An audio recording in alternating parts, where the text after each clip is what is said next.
Well, here we are again, March 8th, 2024. Who'd have thought we're almost through the first quarter of the year? And you must be thinking, man, nothing makes any sense at all. Well, we've got the tonic right here at Common Sense, Ohio, because we're bringing common sense to a world that has seemingly turned upside down. There is no common sense anymore, except for here, right here at 511 Studio C with commonsenseohioshow.com. For those who want to get the back episodes, want to check out biographies and everything else, Common Sense Ohio. You go to commonsenseohioshow.com, and there it's really easy. It is remarkable how many people ask me, well, it's a podcast. How do I get it? And I think so many people are used to just going to YouTube and listening to whatever they listen to, or I don't know where they're getting it, but you should go subscribe. And we make it easy by going to commonsenseohioshow.com. There are links, there are little buttons that you click for those like I who are maybe a little tech unsavvy. We make it simple. Because, as I say, I like to make things simple, and almost everything can be made simple. And we have done that at commonsenseohioshow.com. Also, check us out at Facebook, where we are posting and streaming clips and videos and all sorts of stuff, and all the other mainstream and maybe not so mainstream platforms. Norm is joining us from Texas, and apparently there is a Texas flood. See what I did there? We just talked about Stevie Ray Vaughan. Stevie Ray Vaughan. There you go. Dig it. Well, they need the rain here because of that wildfire that destroyed all those cattle and all that farmland. So when I was in Arkansas, coming into the Panhandle, you could smell the smoke, even in the middle of a rainstorm. That's how thick it must have been. So, well, I'll take a couple seconds to talk about our sponsor, Harper Plus Accounting. And I just spent, an hour on the phone with Harper Plus and Glenn over there getting my taxes for the year taken care of, both business and personal. How about that, Norm? Because I have Harper Plus Accounting, not only are my business returns done, my personal returns are also done. Wow. And we're not talking about April 15 at the midnight hour, clicking the extension button. We're talking done and done. I know how much I owe. I know how much I paid. I know how much I'm going to owe next year. How about that? That's fabulous. All that's because of Harper Plus Accounting. Yeah, to have that relief, to have that burden, out of your head is just a huge burden off your shoulder. Yeah, and anybody who runs a small operation, runs a small business, you realize how important that is. And I think the most important thing, I think why a lot of us sort of stick our head in the sand is because we don't know if we're going to owe money, or we're afraid that we're going to owe money and we're not going to have it. Well, a couple things. The extension's not going to save your bacon on that one. You still have to have money. You still got to pay that on April 15th. But I didn't have that worry. Why? Because with Harper Plus Accountants, I was able to plan for this moment back last year at this time. They said, all right, you're going to probably need X amount of dollars to put away as estimates. And then in December, they're going to say, look, we've paid your estimates. You're up to speed. I had to make some moves to liquidate some investments and do some other things. So I had some capital gains or investment income coming. Turned out to be ordinary income, much to my chagrin. But I had the money saved. Not thinking, all right, I've only got this amount saved if it's going to be capital gains rate. I saved it at ordinary income rate. Why? Because they told me to. And then it was easy. It was a simple plan. I was very intentional about it. Every week I put away a little bit of money, and now I can write the check, and I could write it today if I wanted, or I can wait until April 15, which I'm going to do because I'm never going to give the government money too soon. But that's all thanks to Harper Plus Accounting. So as we jump into the March 8 show, I want to talk a little bit about World War II, and sort of like last week, I didn't jump into some battle history or something like that. What's interesting to me is in 1941, Norm, the U.S. Senate passes the land lease bill by 60 votes to 31, or not. Forgive me, I said land lease. I meant lend lease. And the Lend-Lease bill this is back in the days of World War II, and Roosevelt, I think he secretly wanted to enter the war, but he was telling everybody politically that we weren't going to enter the war, World War II, that is. Yet he had Churchill crawling up his backside saying, hey, look, we need you guys. We need the power of the U.S. democracy to at least fund us. And this was, I think, sort of a compromise. And Roosevelt actually said in a speech, we're not going to send your kids over to war. We're not going to send our men, our boys over there to fight a foreign war. Of course, we did, and Japan took care of that problem shortly after, within months. Two generations in a row. Yeah, because we were obviously in World War I. Yeah, Yeah, and the American public's like, okay, we did that show, right? We don't want to go back. Right. Yeah. And what's interesting about that is that sort of set a precedent because in May 9th of 2022, President Joe Biden signed into law the Ukrainian Democracy Defense Lend-Lease Act of 2022. And it sort of revitalized it. Now, what's interesting, though, is that for all sorts of reasons, the way the Lend-Lease Act works, we quickly came up with other strategies to supply arms and money and whatever resources to the Ukraine outside the Lend-Lease Act. But, it's sort of it's an interesting little, I guess history repeats itself a little bit. So we're, in theory, we're supposed to get money back and do, it's never going to happen, of course, but like we got our money back in Afghanistan. Exactly. Right. So the Lend-Lease Act was the precedent was created by Roosevelt in 1941 on this day. I guess there's other things going on. There was some secret negotiations by the OSS and the Nazis in Bern, Switzerland, about negotiating the surrender of the Germans in Italy. But this is in 1945. It was getting towards the end of the war anyway. So with that, I think there's lots to jump into. We had George Pardos from Vet Radio Syndicate or Vet Syndicate Radio, whatever it is, last week. So we didn't cover the news like we would normally cover. So we better catch up and hit it, Norm. What you got? Well, we always, when we say something like I did about the IRS deadline in the one show, we like to correct it prominently. It turns out I think it was last week or the week before, we were talking a little bit about sanctuary cities. And I did a little research to clarify some things that we had said. And it turns out that on the federal immigration website currently, it shows Columbus, Dayton, and Cincinnati as sanctuary cities. And it defines what that means. And it talks about legislation that those councils had passed in those cities restricting police powers to cooperate with ICE. And in other things. So sanctuary city. I mean, I hate to cut you. Let me cut you off anyway. Sanctuary city. You said to get a definition of it. To me, it's just Orwellian doublespeak for we're not going to follow the federal law. Yeah, right. I mean, local police cooperate with federal officials enforcing federal laws.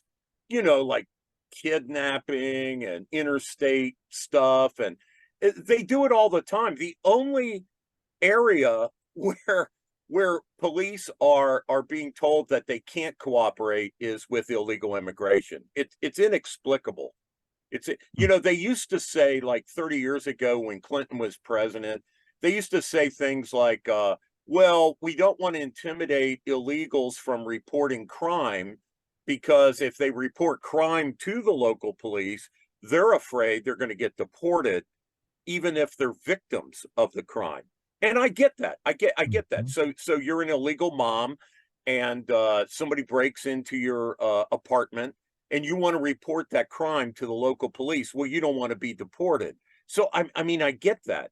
But at the same time, now with Biden flying in 1/3 of a million illegals by airplane, I'm glad you brought that up because I was going to bring that up. So tell us that story. This is sort of remarkable. So it's remarkable. So Biden is sending airplanes to fly people in, so it doesn't look like so many people are coming over the border. Is that basically the gist of it? That's basically the gist of it. I mean, that's one theory. The other theory is he's been bitching about DeSantis and Abbott sending a few buses up north when that's only 15% of moving the southern border illegals up north. The feds have done the other 85% of relocation, and this flying them into 43 different airports on federal money, on tax dollars. Now, hold on. Are the flights starting outside the U.S. border? Yes, they are. That is what is so remarkable to me. And it was a secret. It wasn't public. That's right. And these are people who are otherwise they're not eligible to be to claim sanctuary. It was easier for them to get in the country than it was for me to get in the country after like a Mexico trip. there's actually an app that they use to get on these flights. And the 1/3 of a million is just 2023 statistic. We don't know what they've done in 21 or 22 or what they're doing right now. This is like just how this isn't year. outrageous. How this isn't outrageous to everybody in the country. I don't understand. I just don't get it. I don't get it. Elon Musk called it treason. He said this is treason. I mean, well, we just impeached Mayorkas, and Mayorkas, Secretary of Homeland. Mayorkas was telling everybody that the border's under control. Meanwhile, he knows this is going on, that they're flying people in to 43 different airports. I don't know if Ohio's on the list. I bet it is. probably right? is. Probably is. Using Right. an app. You're on your phone. Like you go to Customs and Border Patrol or Homeland Security and you enter in your data and then they buy you a ticket and bring your ass in. Yeah. I don't care. No, again. So I don't couple care. this, if you will, with If they're coming from Norway, right, Steve? Let's get rid of the racial bullshit because people like to. Oh, you hate. oh, you don't like brown people, blah blah blah blah blah. I don't care if they're coming from Norway. Right. I don't. Right. Right. Come on, people. We're talking about the law of the land. And how would you feel if you're a Frenchman or a Norwegian lady and you're doing everything right and you're in line and then you find out 1/3 of a million are just like jumping the line. Jumping in, right? Jumping Just the line. coming on in. And not only jumping the line, Norm, but jumping the requirements. Yes. So it's like, It's I totally got to tell you, unfair. and if you couple this for a second with Gavin Newsom's proposed absurd minimum wage, all right, Yeah. and then let's play this out from a small businessman or business person's point of view. So if you're running a small business and you've got an enormous minimum wage that you can't make, then it's going to destroy your business because you can't hire people. And the big companies can, the Walmarts, the Costco's, they can afford that. They can absorb it because they've got the conglomerate or they got the money to do it. But if you're running a small business, you can't. So you are struggling to find workers, like many of us in the small business area are facing right now. We're all encountering this. Right. So because I can't compete, right? So if I'm going to pay somebody I can't like $15 an hour, I can't. They're getting 20 at Walmart. And then if you make minimum wage 50, there's no way I can't do it without going out of business. So you're basically ramming all the small businesses out of business. Now couple this with illegal immigration. So now what are we going to do? Businesses are going to start focusing on hiring people off the books, right? So you're creating a black market for labor, Pay and pay them cash off the books. They got no credentials or fake credentials, whatever it is. And you can pay them no workers' comp, no retirement, no FICA, no medical, just pay them cash. No taxes, right? No taxes. So like think of what this is doing economically to the country. Think of the rippling aftershocks of this. And it's really almost hard. I was talking to our mutual friend the other day, and he was very disturbed about it because he can't find labor anyway. Yeah. And we got to thinking about like, where does this lead? It is insanity. So we have these insane taxes for those who are doing it right, but then we're letting in millions of people who won't do it right because they don't have to. They're not even on the books to do it right. There's no way even to do it right with them. Right. They don't have numbers. It's like you can't even. How would you put them on payroll? So you end up with this like this paradox that the government on the one hand says everybody ought to pay their fair share of taxes. On the other hand, these people coming in don't have to. And it's an insane, it really is the beginning of the end, right? This is the beginning of the end. Or maybe it's the end of the beginning, as Churchill once said. As Winnie the Pooh. This is not the end. It's not even the beginning of the end, but it is the end of the beginning. That's what I think. That's what he said after D-Day, I think. So all this is based on a lawsuit. Is that how it came to light? Is that what you're? No, it was just looking it up too. FOIA. Yeah, it was one of those freedom of information lawsuits. Okay. By an immigration watchdog company or organization. Gotcha. I'm always curious how it comes to light. That's all. Yeah. Exactly. Yeah. Right. Okay. And they fought it in so the FOIA, the judge who oversaw this FOIA, at first, ICE did not want to disclose the number of airports or which airports, and they had to go back repeatedly to hammer on ICE to further disgorge the facts. I mean, it just shows you why Mayorkas has been impeached. This is the kind of activity he's been up to, and of course he's done it under the aegis of, and this very intentional. I mean, Musk has written about this, that essentially Biden's, one of the planks of his reelection is to buy voters. And this is part of what he's doing. If you could take a utility bill and waddle down, and register to vote with a utility bill, you're in, you're in. I had a friend that worked the polls in California, and he told me you are not allowed to ask if a person is a citizen. If they show you a utility bill, they're given a ballot. Well, and it's sort of like with Merrick Garland recently saying he doesn't see any reason why we would have identification at voting booths. Like, why don't I even see a reason for it? How do you say that out loud with a straight face? Steve, the people getting on these airplanes, they're not showing ID. They're showing nothing. So a person flying in from Heathrow, right, with an illegal Englishman, let's say, right? Yep. The Englishman is not showing TSA any identification other than he's got this temporary passport to come into the United States under this program, right? But the other guy gets searched, gets a rectal exam, whatever, has to take his belt and shoes off, has to show all this ID, has to produce a picture, a photo ID, like you and I have to. But these 1/3 of a million illegals, you're sitting right next to them on the airplane. They're not showing anything.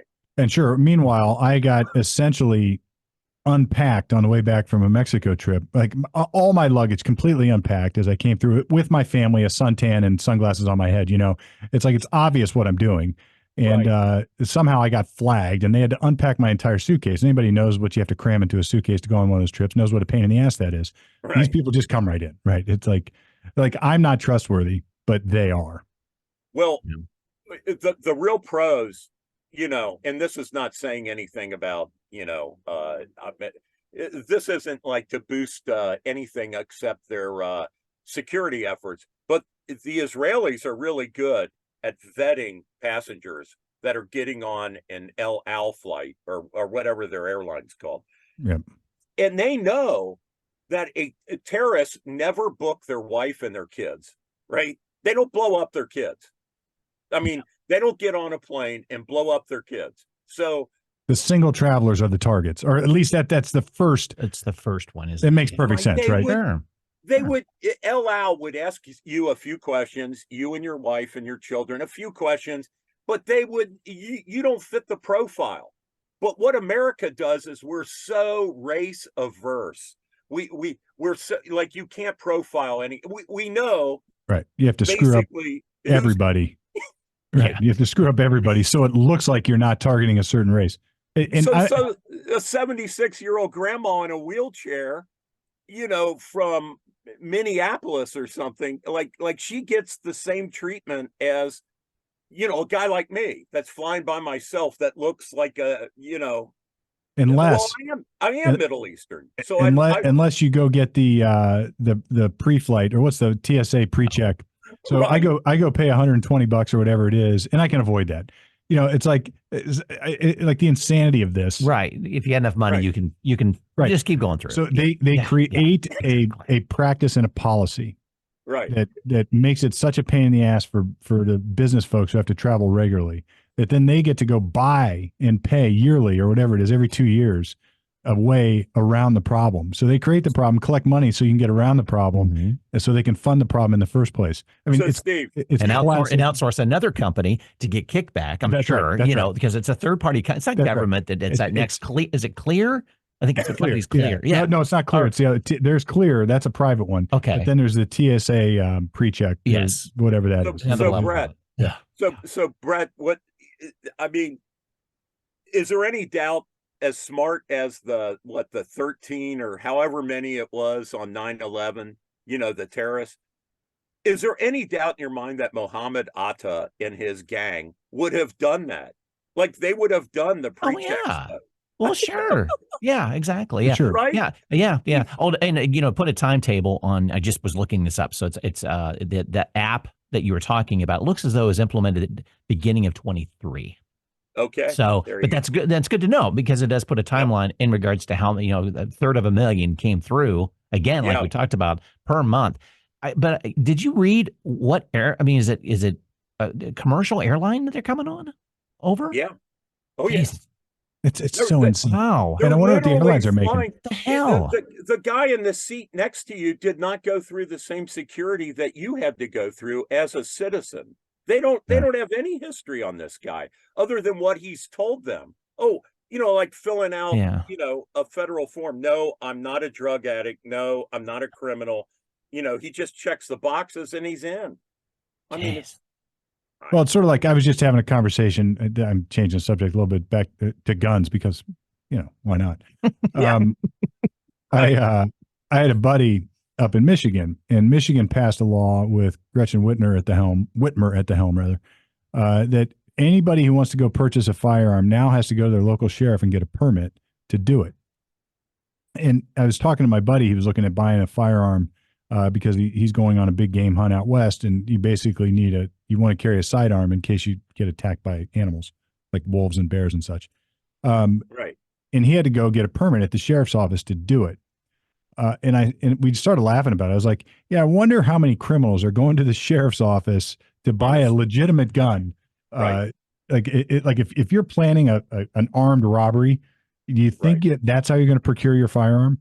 I mean, it's so insane. It's so insane. So it's basically serving nothing other than this virtue signaling nonsense that it looks good. And it's sort of like what we were talking about with the airport. So they basically unload my suitcase, unload your suitcase, make us go through security, take off our shoes, and I'm with my kids in a stroller or something. It's like, yeah, there's no way we're carrying. I mean, it's so stupid, but it looks good and it sounds good. And quote, we got to do something.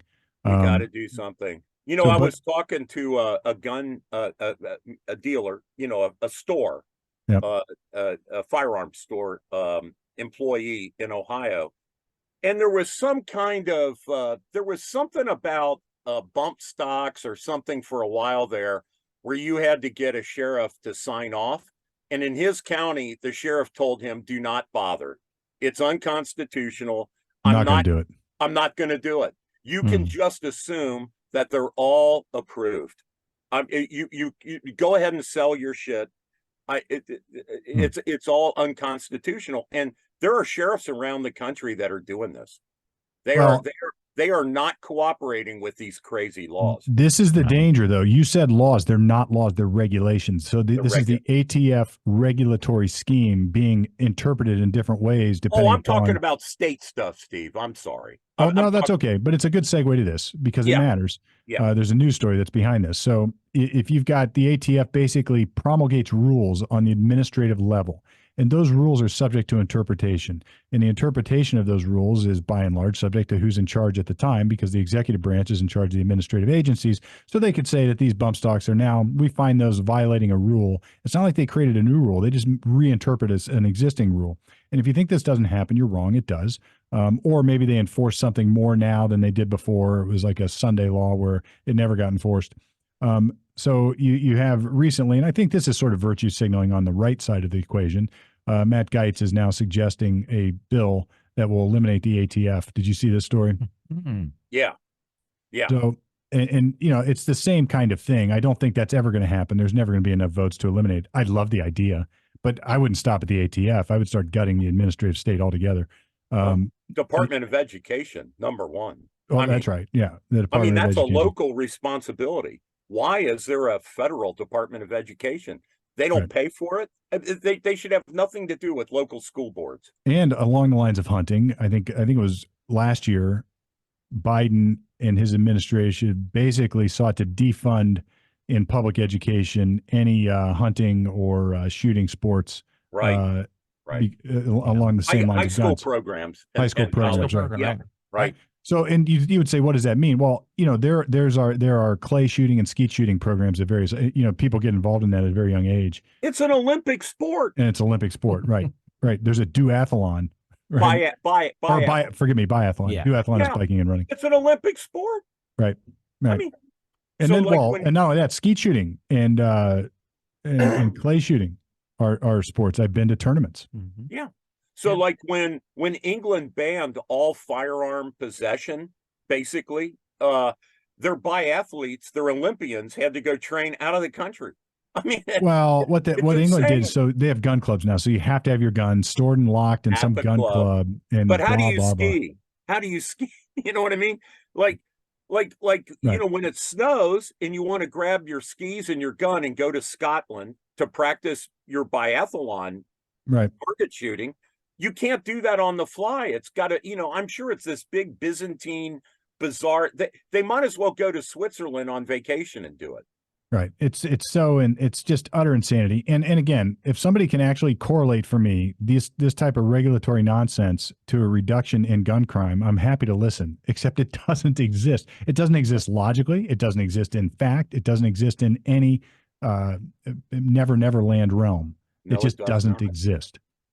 Hey, Steve, can we talk about this Alabama Supreme Court decision involving in vitro fertilization eggs? Yeah, that's a fascinating thing in that it might involve obviously tort law. People in accidents or being the death of an embryo. Obviously the abortion arguments. So basically my understanding, and jump in, but my understanding is Alabama Supreme Court essentially ruled that a fertilized embryo, a human embryo, whether it's frozen or however it's being handled, equals an unborn child and has the same rights. And that is an atom bomb, right, on our culture. I mean, the implications of that, if it stands and if it spreads, are remarkable. Yeah, I mean, go ahead. I have not read this decision. I saw the headlines only, so I'm going to just wing it from the cuff. Okay.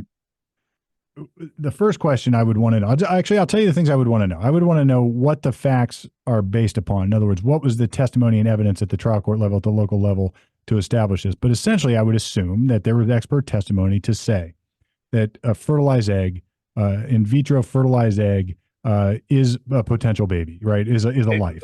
Let me just dive in with a one sentence, my understanding. So the lawsuit was brought under the Alabama Wrongful Death of a Minor Act. Yep. And what it was some mishandling and disposal of fertilized embryos by one of these banks that holds it for couples. Right. And I don't know if like a machine shut down or what happened, but they were spoiled in some way and they were disposed of. So they bring a wrongful death act. So it comes up in that's interesting. So it came up in the course of civil litigation. So yes. I pay a company and enter into a contract with a company to store my fertilized embryo, right? Essentially. Right. And they screw it up and they basically kill it because they don't, whatever they needed to do to preserve it and keep it alive, they didn't do it.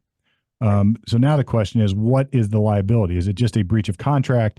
And if it's a breach of contract, what's the damage? But they decided to pursue the case. The plaintiffs here, that is, decided to pursue the case as a wrongful death.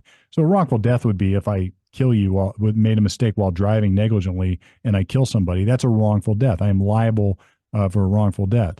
If I enter into an agreement, Norm, to buy car parts from you and you don't deliver, that's a breach of contract. So they chose wrongful death. Mm-hmm. Now that became the defense to that immediately was going to be, well, this isn't a life. So there can't be a wrongful death. And that's the defense I would raise if I'm representing the defense. I would say there's nothing to say that this is a life. So now it goes up on those issues. So it didn't go up in the context of abortion or something like that. It went up in the context of civil litigation for wrongful death. So that easily articulates upward to the Supreme Court of whatever state you're going to be dealing with. And they have to decide, well, is a fertilized embryo a life for purposes of a wrongful death statute? And here clearly the Supreme Court has said yes. And I've always said this. This is why whenever I debate abortion with people, I'm like, well, look, I didn't come at this. I've even been accused of the opposite. I've been accused of coming at my position on abortion by virtue of my faith in Christianity. And that's not true. Actually, I came to this conclusion before I came to faith as a Christian, in fact. And it just logically and common sense makes sense to me that if you start dialing back the clock scientifically and based on our current technology, the line where we can preserve or where a child born early will survive is going to keep going back and back and back and back.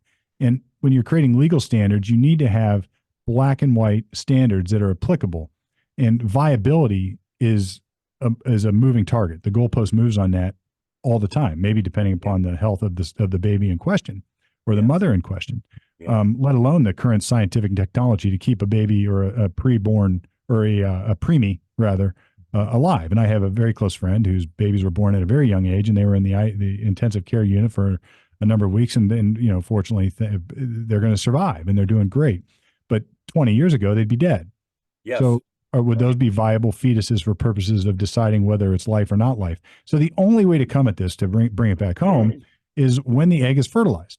Because look, we're going to have the technology sooner or later to preserve an unborn fetus almost from fertilization, I would think. I mean, it just makes sense. Yes. That's or at least that's a black and white standard. Is it any less of a life if it's only been fertilized for 2 weeks than 3 or 4 or 5 or even? And so, what we're at now, how many weeks now can a baby survive if the mother dies? Or what if we keep the mother alive on machines while the baby grows? There's lots of ways to think about this. That's right. So saying that an unborn or an embryo that's been fertilized is a life for purposes of a wrongful death statute, I can understand the logic, because what if you say no to that? Yeah. If the court says no to that, then it's sort of contrary to the common sense. We all know that is a life, or at least one that could be a life. Well, and what was the intention of fertilizing it? It's the purpose of the contract to begin with, right? Right. Right. In this scenario. In this scenario, yeah. The intention was to bring it to life. Bring it to life. You're not just putting it in a freezer to freeze it. But the pro-abortion fanatics, or I don't want to use the word fanatic, those in favor of abortion, don't like this decision because it reflects upon the analysis I just gave. Right. When does life start? When does life start? Yes. And it does counter that. I would suggest to them, any one of them, if that were your egg that you paid somebody, your fertilized embryo that you paid somebody to store and keep viable, then you would think it's a life.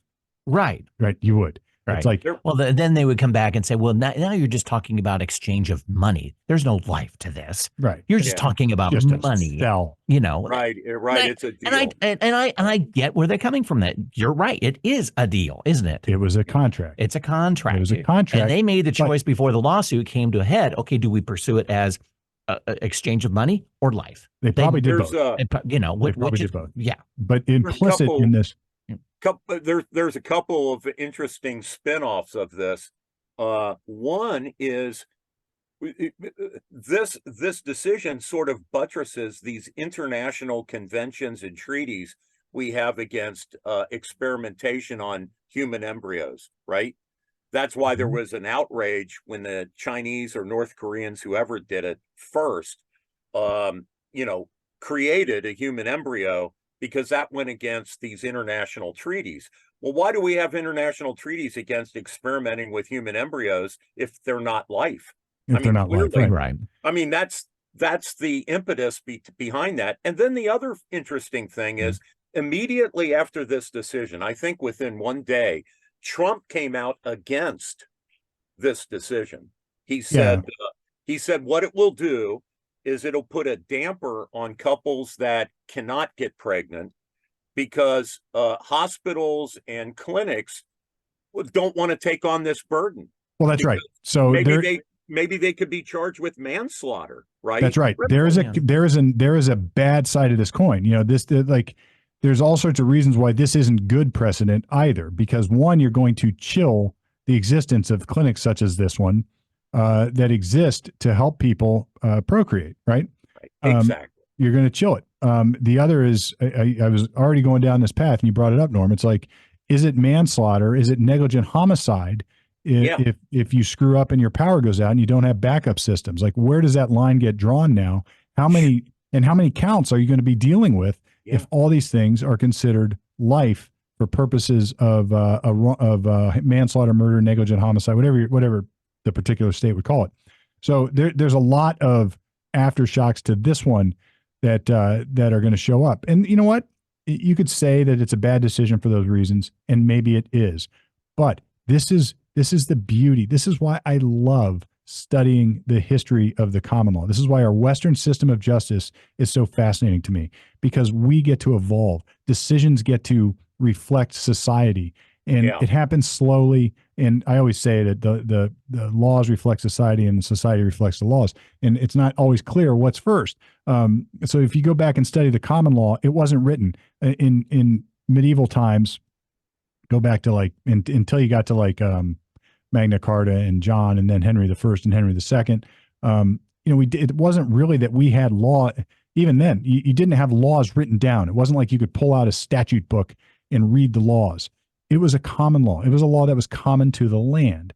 And it evolved and developed as courts, manor courts in many situations, heard facts, made decisions, and then rendered the decision in a particular case. And then that particular case created a foothold for the next person who is maybe the same, but probably a little bit different. And we could say, well, we can apply this decision in this next situation because it's close, but we have to take it a little bit further because it's a little bit different fact pattern. And then the law evolves. The common law evolved over hundreds of years. Now, in our system, in our country, I think it's, if you look back, I'm guessing here, guys, so don't hold me to this, but back in the 50s or so, I think the states probably started to write down the code. So we have codified, we have created legislation and written down the laws, so we don't have to rely on legal precedent necessarily. We can look up the law books and say, now we have like a uniform commercial code for contracts. Things like that started to happen. I think West Virginia was one of the last people or last states that didn't have written laws.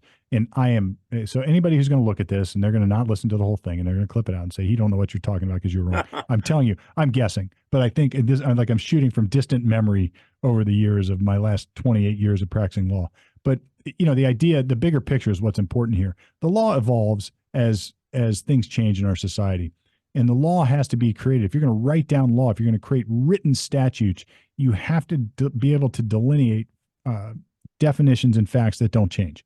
Otherwise, you have no law. You have to have something you can rely upon. So you have to create a definition for what a fertilized embryo is. And, a lot of times people don't like this, but the law will create definitions in one situation and then sort of modify it a little bit for a second. And you can see some incongruity with that. So, for instance, the murder statute in Ohio prohibits killing not only the woman but her unborn child. It's a separate count of murder. And now the question is, how does that line up with abortion?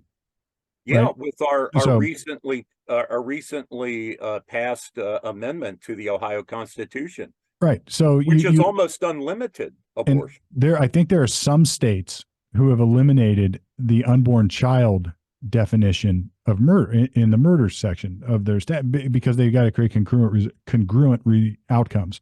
Yeah. So look, this is going to have to play out, this is a long-winded way of getting to this point. Is that all right? So now that in the Supreme Court of Alabama, a fertilized egg is life, is a person for purposes of wrongful death. The next decision is going to be, how does that fit in with a criminal prosecution for manslaughter? And then the next, and you can deal with that very easily. You just don't have to write a law that says it's manslaughter. You can say the legislative branch would get to say, except this, exactly. And that happens all the time in the criminal code. All the time. They carve out exceptions. Yes.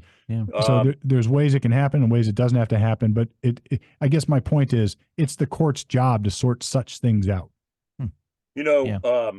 more legal things that I'm fascinated by this presidential. Oh, was that Dexter? Yeah, Dexter. Yeah. This is Dexter. He's our mascot today. All I had to do was say Supreme Court, and he barked. I don't blame him. I don't blame him. Yeah, Justice Roberts. Okay. Yeah. No bark there. But no, the Supreme Court took a Trump motion to stay a lower court's decision on presidential immunity, and at least 4 of the justices transmogrified the request to stay into a cert. So they Trump didn't ask for a cert.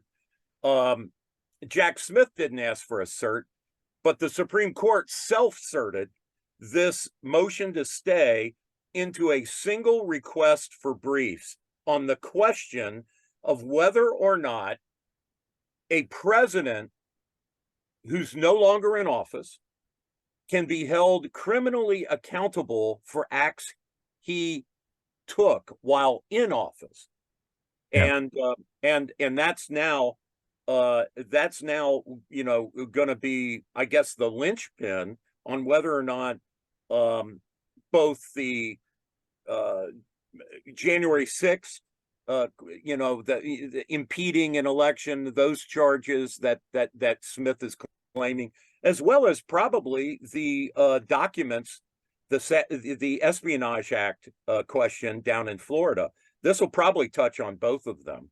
And yeah, it probably will. And I know I heard some some of the far sort of the left-wing commentators criticizing, the court, they're delaying this on, you know, they like, there's 2 ways you can look at this. You can say, the court's delaying this and they don't want Trump trials to go forward before the election and yada, yada, yada, yada. Yeah. And I can talk about that in a second. Or you can look at it this way. The Supreme Court is saying, look, this is coming to a head. We need to grab this by the horns and deal with it. Let's just do it sooner rather than later. I'm in the second camp. I don't have any problem with the Supreme Court grabbing this issue. It is clearly a United States constitutional issue of the ilk that the United States Supreme Court is going to have to decide sooner or later. And we can debate about how they decide it, but anybody who would say that this is not a U.S. Supreme Court issue that needs a decision, well, they're nuts. And why go through all this nonsense until this is decided? So I don't have a problem with this as a practical matter. It's going to delay the prosecution of Trump in some way, shape, or form. But on the other hand, you can look at it like they're trying to expedite it. They're trying to say, look, let's at least get this part out of the way so you can move forward unfettered, at least on this legal issue about whether there's even a crime from the outset. It's a radical theory that Jack Smith is pushing here.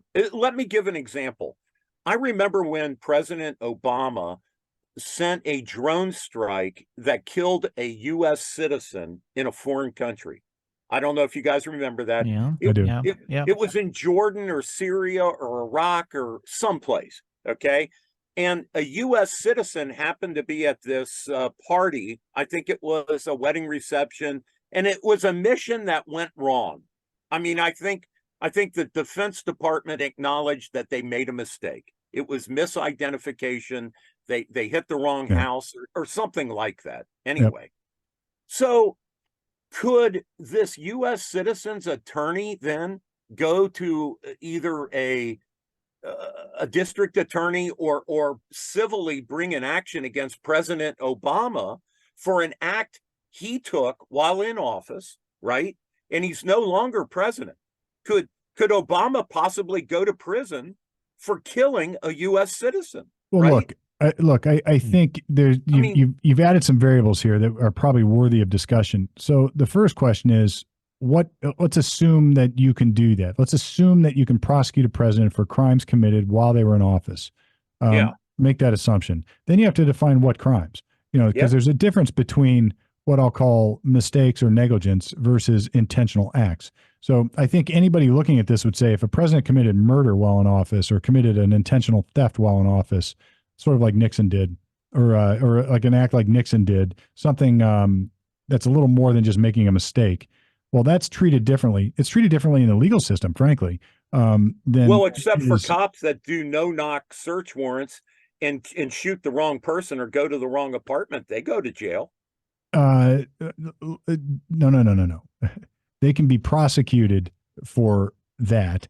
but there is a crime of negligent homicide, and they're not presidents at the time they did it.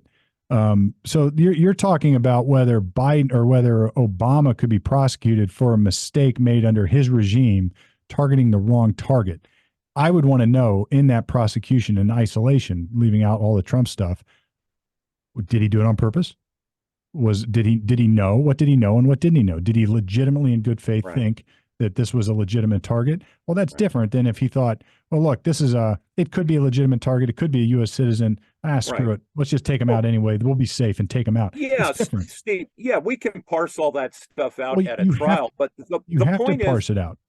Why should any president, Jimmy Carter or Bill Clinton or George Bush, why should any of these people be dragged into court? I mean, they will no longer act. They will no longer act as president in our best interest. Take the opposite. Sorry, I cut you off because I go ahead. I do that sometimes. Take the opposite public policy incentive. Otherwise, you're creating an incentive where a president can commit crimes with impunity and not be prosecuted for it. So look, somewhere in the middle, the right path lies. So, and I would draw it at intentional crime. So look, in law, and you probably had this, we've probably gone through this before, but in our Western system of justice, a crime generally takes two things. It generally takes the act, something called an actus reus from Latin. Okay. And the other thing called a mens rea in Latin. The act is the act or a failure to act when you have a duty to. The mens rea is the intent, is the criminal intent to actually do the act. So, and somewhere this has to be measured by the mens rea of the crime. Otherwise, you could commit murder, or you could commit a serious theft offense, or you could do whatever you want. And as president, say diplomatic immunity. Remember the old lethal weapon? Okay, so this Venezuelan that came in because Joe Biden is disobeying standing law. Intentionally, by the way. Exactly. So hear me out. So are we saying that Joe Biden should stand for trial when he gets out of office for Lachlan Riley's, for aiding and assisting and abetting this Venezuelan who killed Lachlan Riley? I mean, he may very well. The better question is, that's not right. Norm, that's not right. Norm, the better question is not that, because that's look, in law, we also have something called proximate cause, where the criminal intent has to link up something logically and rationally. I got you. So there's intervening acts in what you're talking about. The better question is, could Biden be prosecuted after he leaves office for violating the United States Code and the United States law on immigration? That's the better question, not murder. Well, yes, but for violating that law, which leads to all of these crimes, like the school bus accident. I got it. In Springfield, Ohio. So prosecuting Biden for murder for the school bus accident in Springfield, Ohio, the mens rea is stretched too far, I think. But I think the better question is, could you prosecute Biden for violating the immigration laws if there is a criminal code that says you can't do that? And let me say this as a hardcore conservative, I would not want Mr. Biden to be criminally charged after he leaves office. I would if he committed crimes that could be prosecuted. What if he embezzled $1 million from the United States coffers? I would not. And let me tell you why. This is why Gerald Ford pardoned Richard Nixon, because they were going to do that to Richard Nixon. It drags the dignity of the office through the mud, and it will become a political weapon used to. Yes, it will. It will be used to chill. Excuse me. It'll be used to chill actions that presidents need to take, which technically could be illegal, right, for any other citizen. Well, forget about technically, are illegal. Okay, so you mentioned Lend-Lease, for example. There may be, for example, some sort of law that Biden had to go through some kind of procedure before he could assert a Lend-Lease. So basically, he's stealing from the Treasury to just give money to the Ukraine. Just as an example, it will chill presidential action that needs to happen, like a drone strike. Okay? What if Obama says, yeah, there is a U.S. citizen. He is wanted by the CIA. He's a double agent.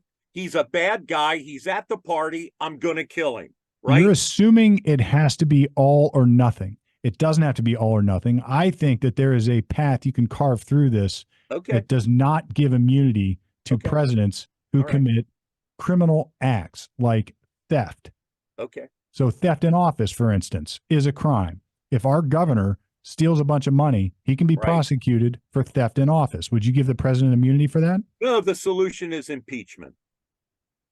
All right. Well, impeachment, but impeachment doesn't result in a restitution figure to the victims. So how about murder? What if the president kills his wife while in office?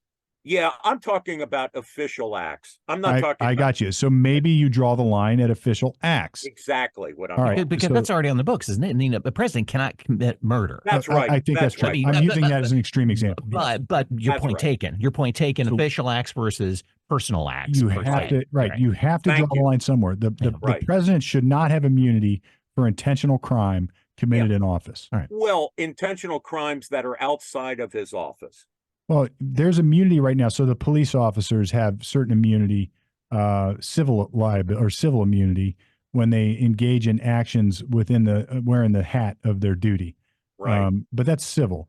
Criminally, not so much. We rely. So maybe this is it. When you get down to brass tacks, when you get down to the minutia, our legal system cannot address every single problem that we can contemplate. Right. We do our best. It's not perfect. Now, there's play in the joints in places that naturally have emerged to address this problem. One of the largest is prosecutorial discretion. So we have sort of this idea of prosecutorial discretion where prosecutors, particularly federal prosecutors, my dad used to say, have as much power as Christ himself. They have lots and lots and lots and lots of power to really turn the screws on people. And we presume a little bit of discretion is going to be exercised. And maybe you could dial that back to the appointment process for the federal positions with the vetting that has to happen, things of that nature. But here's what's happened. We've become so polarized in our country, politically speaking, that we're starting to use justice. We're starting to use the justice system as a cudgel against the other side. And we are not exercising prosecutorial discretion. Just because we can push the nuclear button doesn't mean we should. And here, just because Trump could be or may be prosecuted for crimes like we're talking about, doesn't mean that it should happen. Because what it does is it creates a seesaw that has no end. We are going to be at a spot next where I think the people on the left are so concerned about Trump becoming president, not necessarily because of his policies, as you noted, Norm. He's sort of moderate on things like abortion, but they're worried now about his backlash, about what's going to be the retribution that he's going to try to take using the same system that they have taken against them. Well, I think it's pretty clear. So when he campaigned against Hillary, he said, if it was up to me, I'd put you in prison. He said that during one of the debates. He did. Now, when he was president, did he go after Hillary? No, he did not. But what's he going to do now that they have weaponized the system against him? If you're in his shoes, that's what you're saying, that you have weaponized the system against me.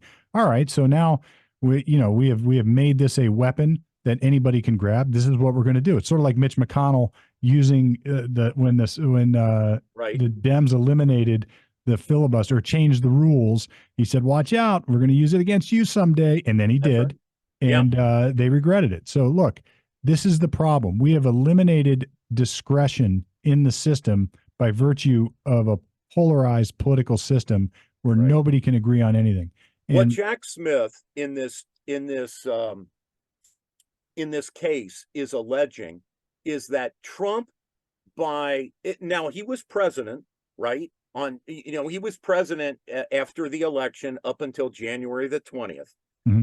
And what Jack Smith is saying is that the president's concern that the election was corrupted by violations of voting laws around the country. And he brought his attorneys together to figure out ways to challenge. And he got Mike Pence on the phone and said, Mike, I want you to assert that this is it was not a legitimate election. And all of these other constitutional and legislative things that he explored with his attorneys. He is saying that was interference with the election. And on the other side is Trump took an oath of office to uphold the Constitution of the United States. And as president, part of that is to make sure elections are fair and legal. Right. So what you've done is you have outlined the positions of both parties. But look, there's a path through this that permits prosecution. It could be that in order Steve, that is the issue, right? Hold on.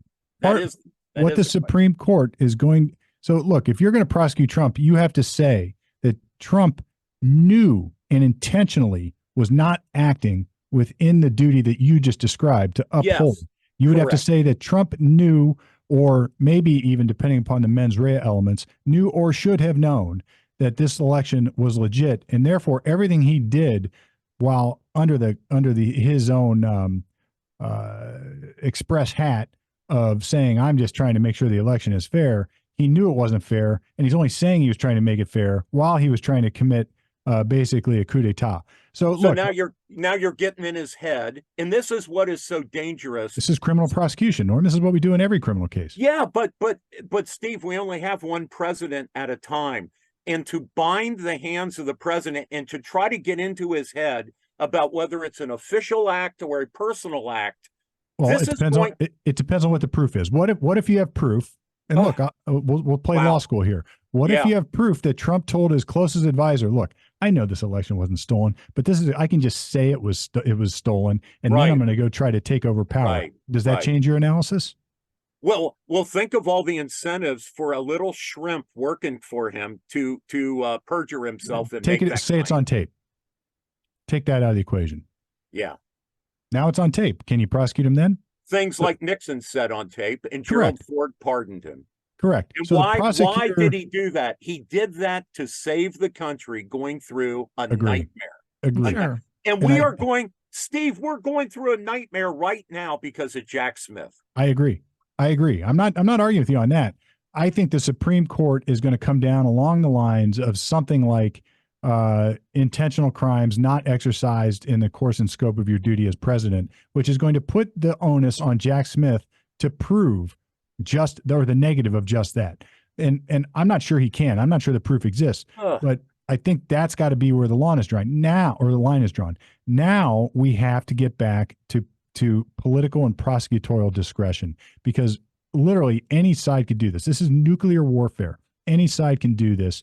Be careful what you do, because somebody's going to pick up that sword sooner or later and turn on you and use it. And this is the danger. I will go on record right now. If there is a memo that Joe Biden wrote that says, hey, Mayorkas, I want you to disregard federal law and let in illegals willy-nilly, right? Yep. I do not want Joe Biden being prosecuted or going to prison for that. Well, I'm not sure that's a crime. Well, okay. So okay. No, look, it might be impeachable, but you understand what I'm saying, Norm? I'm not sure there's a crime that says no person shall ignore immigration law. And if you do, it is a criminal offense defined this way with this particular punishment. Okay. Let's suppose let's assume that there is law school stuff. Let's suppose there is a crime that says no federal official can facilitate an illegal immigrant coming into the United States. And there may or may not be a crime on that. And the federal official includes president. Now, to show you the collusion between these prosecutors and the Biden White House, it has just come out that Fani Willis, right, who's already compromised with incentives to self-serve via her boyfriend, various emoluments, let's say, of him being paid $600,000 to a divorce lawyer to prosecute Trump in Fulton County, Georgia. It has now come out that she has met with Kamala Harris before she indicted Trump. Yeah. Okay. So this is dirty stuff. So Steve, this is part of why the shenanigans, and like Biden would say, the malarkey, this is exactly why you should not prosecute presidents after they leave office. That's what I'm saying, because it will be used. These dirty tricks will be used, and he needs immunity. Biden needs it. Obama needs it. Bush needs it. Trump. But you're not. You shouldn't get immunity for everything. So somewhere we've got to draw a line. We just discussed murder. I agree with that. Well, I think there are other acts for which you should not have immunity. So this is what the Supreme Court is going to figure out, and then it's going to be left to the courts below to decide which of these prosecutions falls within that and which of it doesn't, and what is the showing that is, or what burden of showing is going to be on the government to establish whatever the new standard is, factually speaking, in order to engage in the prosecution. That's the best our court's going to be able to do. Look at all the bullshit we went through on these taking Trump off the ballots. And then the Supreme Court comes back 9-0, like I said they would. Okay? Came back, even Ketanji Brown Jackson came back and said, yeah, she wrote a little separate opinion. And I get all that. Well, we should talk about what the separate opinion was about. But anyway, yeah. Yeah, but even she and Kagan said, no, states can't control who is running for president. Correct. Get the F out of here, right? And the only disagreement was on whether the majority went too far to say, here's what Congress has to decide this and how they're going to decide it, right, and going forward. But yeah, they all agreed on the outcome. They all agreed on the outcome, right? Yeah. Because it's undemocratic, small d. It's undemocratic to do this. The one time when we don't get to act as a republic is when the individual voter goes in and fills out their ballot. And they were going to take that away from people. Mm-hmm. Yeah. Well, I wanted to add something before we get close to end, but here back in Ohio, I don't know if you heard this, that State Representative Mark Johnson from Republican from Chillicothe has introduced House Bill 429.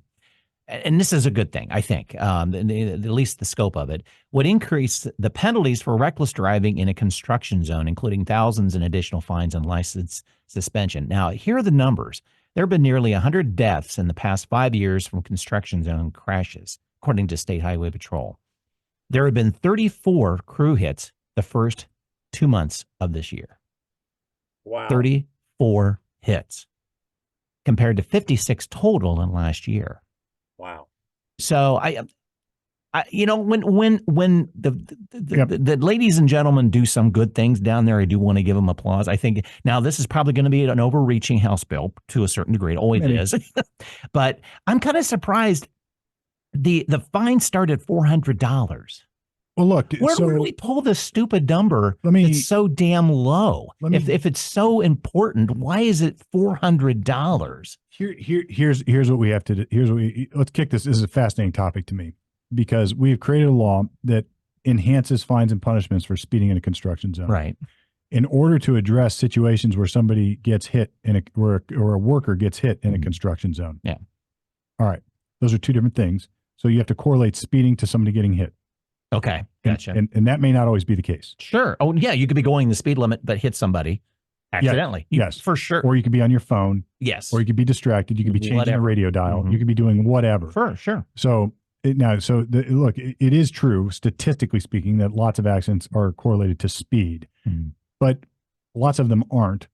Right. So there's lots of normal 55 mile or 65 mile or 70 mile an hour accidents that occur not because of speeding. Yeah. And then you have to next ask, will the enhanced fine actually prevent people from speeding in a construction zone?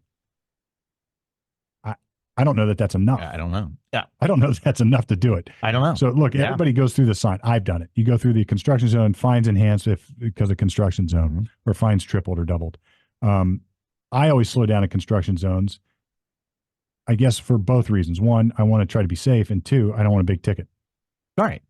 Right. But lots of people blow by me. Semis, everybody blows by me for whatever reason. And, so I don't have a problem with the bill as such, but again, it's like I think it to some extent falls into, we got to do something category because it sounds good, but is it really going to change the scenario where somebody gets hit? Now there already are laws on the books to protect against that. So if I hit somebody while driving negligently, I can be accused of negligent homicide.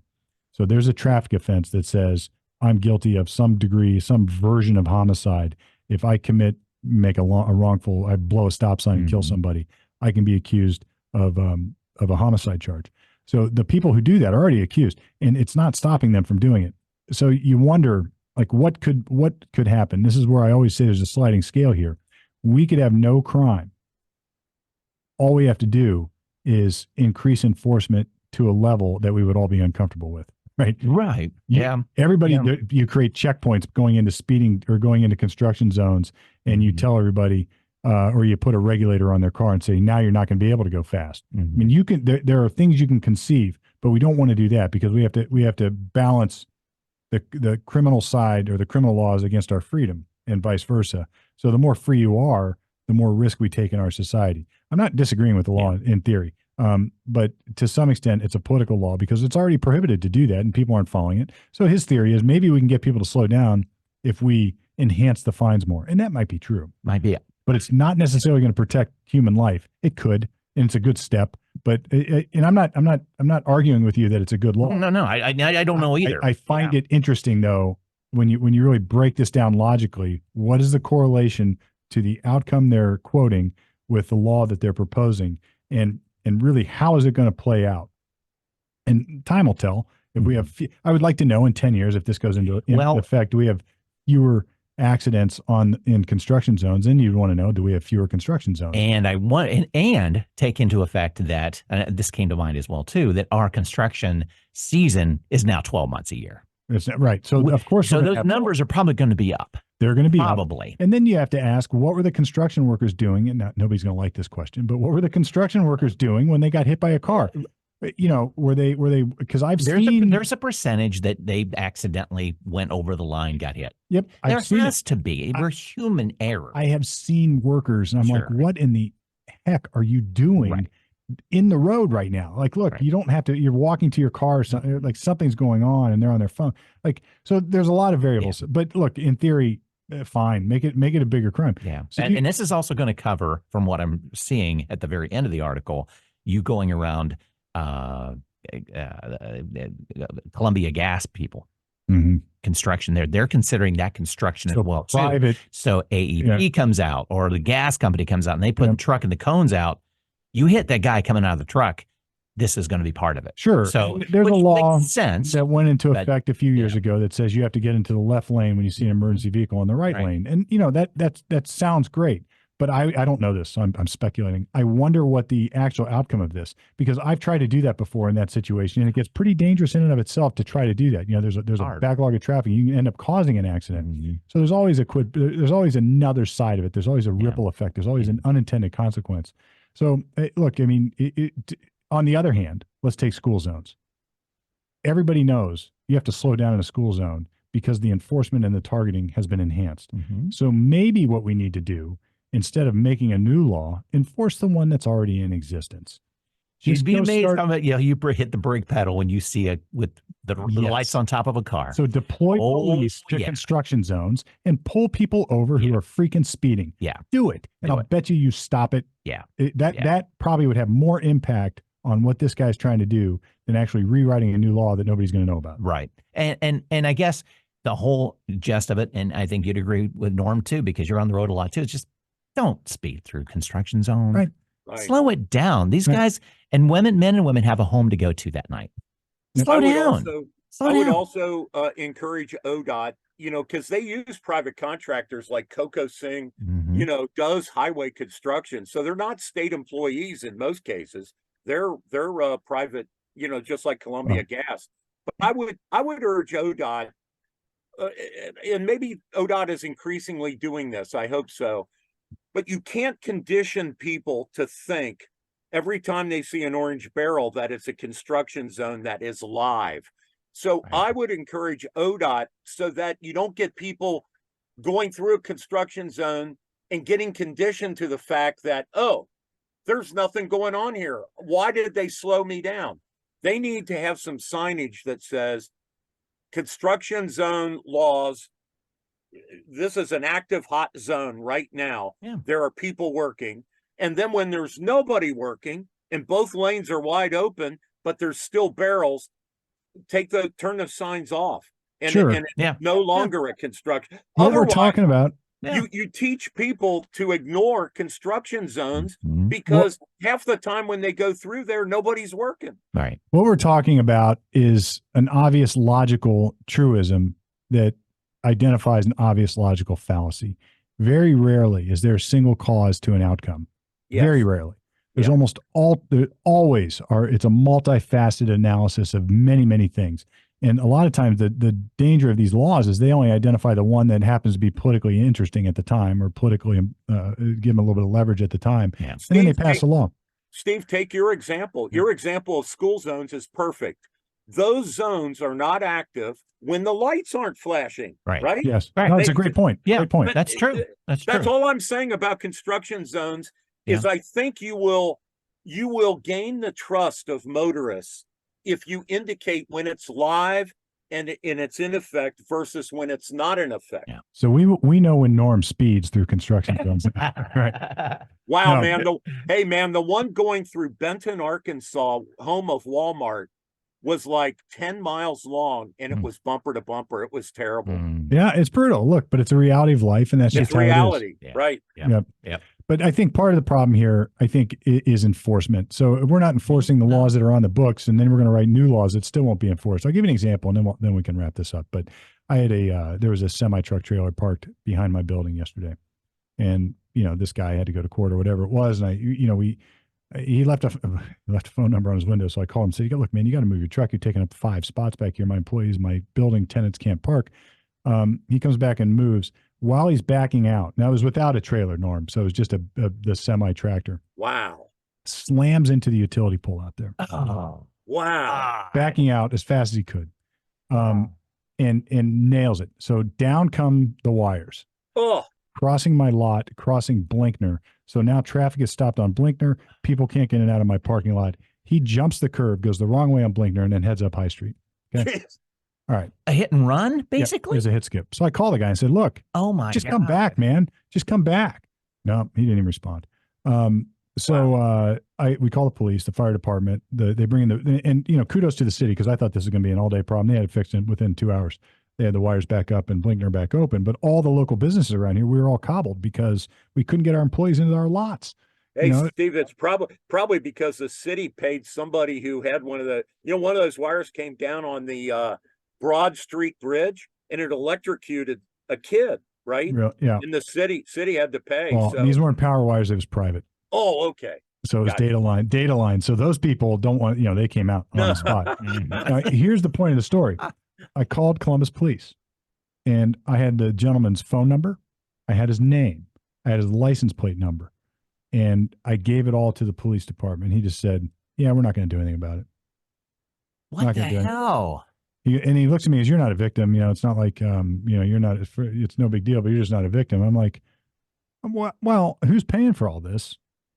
And the guy drives away thinking, hell, I can hit a pole anytime now. So here's what's even better. Taught him that lesson. I'm an hour late for court as a result, and I got judges calling me, and I got clients calling me, and I run over to court, and on my way, I see the same truck parked in the construction area next to the courthouse. Oh, God. So I go back, I run back, and I talk to the police, and I say, "He's right over there. Here, I'll hop in the back. I'll take you right over there." And he just looks at me and goes, "You can text me the pictures you just took, but we're probably not going to do anything." Jeez. And that's it. So look, I don't want to ruin this. He's obviously a commercial driver, obviously at court. He clearly lived in his semi truck. So I have some empathy there for that. And I don't want to ruin lives, but what favor have we done for anybody here? Really? There's no consequence for anything this guy did. So now at least the cops go up to him and scare the shit out of him for about 5-10 minutes. Just write him the act and then walk away. So there's no consequence for this. So how is this guy driving day in and day out then? Yeah. And look, I don't want to ruin lives, but it's like the butterfly effect, so I made a decision not to tow him. I called him. I told him to move his car in not so many polite words. And he does. And then he rams into my telephone pole and causes all that damage and delays traffic for 2 hours. Had I just had him towed, none of that would have happened. And he would have had a consequence for it. And it's not I'm not God. Believe me, I don't relish in delivering consequence, but it's an interesting philosophical consideration. It's like, think of all the property crime victims in the last 3-4 years that the police, the prosecutors won't do anything about. They don't do anything. And the police don't. And I'm not blaming the Columbus cops as much as I'm blaming the whole city and how it's being run. Right. Because there was a time, a year, 2 or 3, 4 years ago, that they would have been on top of that guy doing something about it. And I know that because I represent people charged with such acts. Even the State Patrol has one guy, if you can believe this, this is true. At least it was true a year ago. They only had one guy on stolen vehicles for the entire state of Ohio that was keeping all the cases, organized and deciding which people to pursue. No, I had a case where we had ring video for the State Patrol of somebody fencing property for an automobile. So they stole the vehicle, right? Yep. They took stolen property and exchanged it for a car. And we had it all. I mean, it went through the Bureau of Motor Vehicles and it went through the local registrar, and we had ring video. The county police up in Akron, Summit County, State of Ohio Patrol, nothing. Right. And we wonder why our insurance rates are through the roof. Sure. So look, one little piece of it. No right victim. Yes, we're all victims of this because somebody pays for this pole to be fixed. Now, if you look, when you go out there, look, it's like the Leaning Tower of Pisa now. And so there is a victim. We are all victims of this. So crime takes its toll on society. And look what they're doing in New York. And now you've got who's the mayor or the governor of New York? Now she's backtracking. Hochul. Now she's sort of backtracking, like, all right, we're going to start having heightened identification security for people to get on the subways. All right, you mean like stopping and searches, right? So it's sort of like when Giuliani cleaned up New York back in the 80s. Hey, Steve, with the National Guard. So when Tom Cotton, a senator, U.S. senator, he wrote an op-ed piece for the New York Times that said it's so bad in New York City, they ought to send the National Guard in for mass transit, right? And they fired the editor of the opinion page of the New York Times, Barry Weiss. They fired her because she let that op-ed piece go. Right. Here we are 3 years later. And it's happening. And the New York Times says it's a good idea now. Yeah. But it was racist. 3 years ago, it was racist for Tom Cotton. You know what's happening now? Their pocketbooks. It's hitting. Well, it's a Democrat idea now, so it's not racist. Right. But when it was a Republican suggestion, it was racist. Right. They just call them flipper because now their pockets are getting picked because nobody's going to New York. The people are fleeing like rats on a burning ship. So all right, well, we've been at it a long time. We better cut it off. Okay, Brett, you got your word of the day. You know what? I do. Hold on one second. This is, by the way, for those who don't know, this is Brett's word of the day, where we're taking definitions that didn't exist before and now they exist, or definitions that have changed. This affects all three of us. Okay. Pretty privilege. It's a noun. It's an unearned and most unacknowledged societal advantage that a person has by fitting into the beauty standards of their culture. That's us. Oh my gosh. That is us. We have pretty privilege. Wow. Because of how we look. And now that's ingrained. See, what's interesting is when you create these definitions and you write them down, they carry with them some air of authority. Like they do. Now we have pretty privilege. Right. Handsome privilege probably for us, right? Handsome privilege. Meanwhile, we're all working our asses off to try to earn a living. Right. And so as privileged as it seems, it sure doesn't feel that way. No, it doesn't. Yeah, exactly. Well, that's the pretty privilege is like when the Hollywood stars go up to Congress and Meryl Streep says, oh, there's ALAR being sprayed on our apples. And people listen to her because she's pretty.